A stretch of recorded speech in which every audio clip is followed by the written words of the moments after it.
Psychiatrists evaluated him and noted signs of delusional thinking and paranoia, but he wasn't institutionalized.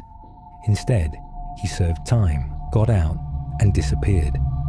He reappeared in Los Angeles, but not in any official way.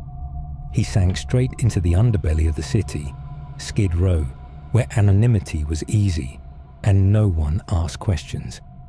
It was here, surrounded by the city's poorest and most vulnerable, that Greenwood found what he'd been looking for, a population no one would miss. That's when the murder started. The first known victim was discovered in 1964 in a filthy alley behind a rundown liquor store on the edge of Skid Row.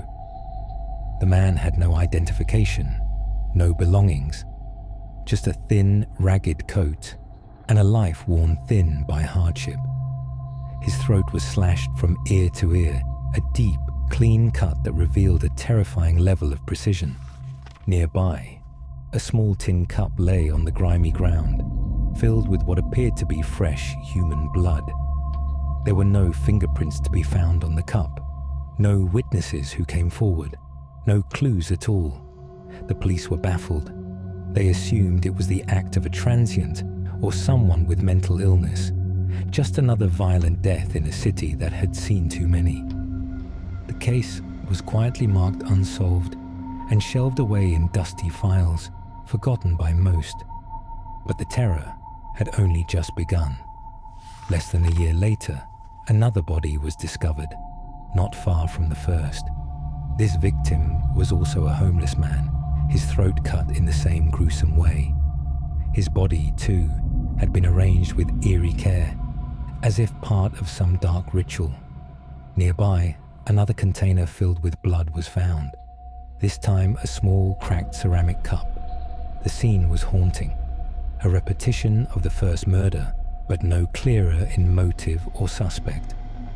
Detectives began whispering about a pattern emerging, but with no concrete leads or connections, the theory couldn't be proven. The killings stopped again, as if the city had briefly caught its breath.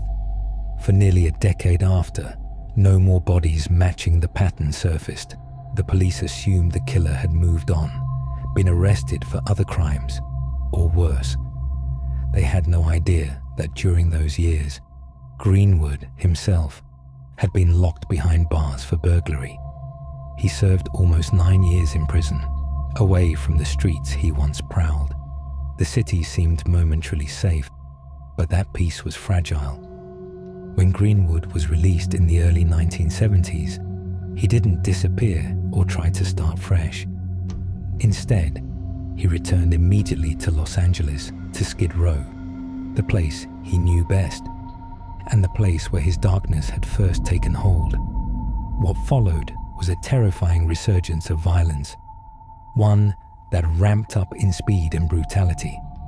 Between late 1974 and early 1975, bodies began appearing at an alarming rate. 11 men were found murdered within a few months, more than all previous known victims combined.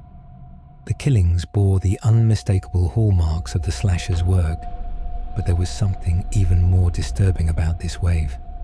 Each victim's body was posed in grotesque displays of cruelty and precision. One man was found propped against a dumpster, eyes wide open and staring blankly into the night. His throat had been slashed, but the positioning of his limbs suggested the killer had taken the time to arrange him for some dark purpose. Another victim was discovered with strange carvings etched deep into his chest, symbols so bizarre that detectives struggled to even guess at their meaning. Throughout these murders, each victim shared common traits beyond their tragic fate.